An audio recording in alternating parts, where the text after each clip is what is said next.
Korea fired two more short-range ballistic missiles just today as Vice President Kamala Harris visited the Korean peninsula. Now, the U.S. is condemning the North for its, quote, provocative nuclear rhetoric. Ian Lee has more. Vice President Kamala Harris landed in South Korea during a tense time on the peninsula as North Korea launched its third recent round of missile tests on Thursday.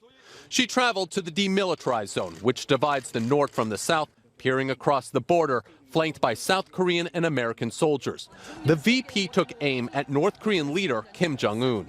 In the north, we see a brutal dictatorship, rampant human rights violations, and an unlawful weapons program that threatens peace and stability. Her trip comes as Pyongyang fired more short-range ballistic missiles this week, adding to its record-breaking blitz of weapons tests this year. In a show of strength, the U.S. held joint naval drills with South Korea off the country's east coast. Hello. Harris also met with U.S. service members stationed on the peninsula, saying America is grateful for their service. Earlier in the day, the vice president held meetings with South Korea's president, affirming America's support for the country. For 7 decades, the alliance between the United States and the Republic of Korea has been a linchpin of security and prosperity.